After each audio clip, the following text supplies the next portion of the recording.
বিশ্বজুড়ে যুদ্ধ আর উত্তেজনার সবচেয়ে বড় প্রভাব পড়ে কোথায় জানেন? সাধারণ মানুষের রান্নাঘরে। কারণ যুদ্ধ শুরু হলেই প্রথম কাঁপতে থাকে তেলের বাজার। আর এখন ঠিক সেটাই হচ্ছে। মধ্যপ্রাচ্যের উত্তেজনা বাড়ছে, হরমুজ প্রণালী নিয়ে অনিশ্চয়তা তৈরি হয়েছে। আর এই পরিস্থিতিতে বিশ্বের বড় বড় অর্থনীতি নতুন জ্বালানি নিরাপত্তা হিসাব করতে শুরু করেছে। সেই হিসাবের কেন্দ্রে এখন ভারত। আর ভারতের দরজায় কড়া নাড়ছে আমেরিকা। মার্কিন পররাষ্ট্রমন্ত্রী মার্কো রুবিও সম্প্রতি ভারত সফরে গিয়ে শুধু কূটনীতি বা প্রতিরক্ষা নয়, জ্বালানি নিরাপত্তাকেও আলোচনার কেন্দ্রে নিয়ে এসেছে। তিনি প্রকাশ্যে বলেছেন, ভারত খুব বুদ্ধিমত্তার সঙ্গে তাদের জ্বালানি উৎসর বৈচিত্র্যময় করেছে। কিন্তু এই প্রশংসার আড়ালেই আছে বড় কৌশল। কারণ আমেরিকা এখন চায় ভারত আরো বেশি মার্কিন তেল কিনুক। আসলে পুরো বিষয়টা বোঝার জন্য একটু পেছনে যেতে হবে। বহু বছর ধরেই ভারত রাশিয়া, মধ্যপ্রাচ্য আর কিছুটা ইরানের তেলের উপর নির্ভরশীল।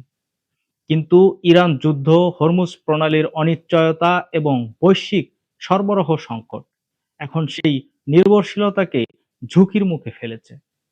কারণ বিশ্বের উল্লেখযোগ্য পরিমাণ তেল এই প্রণালী দিয়েই চলাচল করে। যদি এই রুটে বড় ধরনের বাধা তৈরি হয়, তাহলে শুধু তেলের দামই বাড়বে না, পুরো এশিয়ার অর্থনীতি চাপে পড়বে।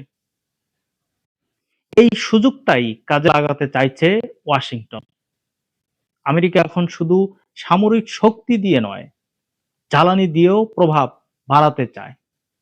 বিশেষ করে ভারতকে তারা চীনের বিকল্প শক্তি হিসেবে দেখে।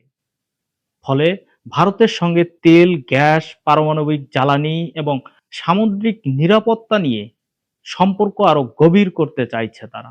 কিন্তু এখানেই প্রশ্ন, ভারত কি সহজেই আমেরিকার দিকে ঝুঁকবে? বাস্তবতা হলো, ভারত সবসময় ব্যালেন্সিং পলিটিক্স খেলতে পছন্দ করে।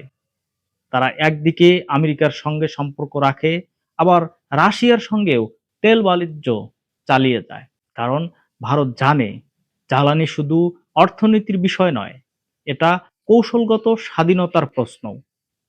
যদি পুরোপুরি এক দেশের উপর নির্ভরশীল হয়ে যায়, তাহলে ভবিষ্যতে রাজনৈতিক চাপের মুখে পড়তে হতে পারে।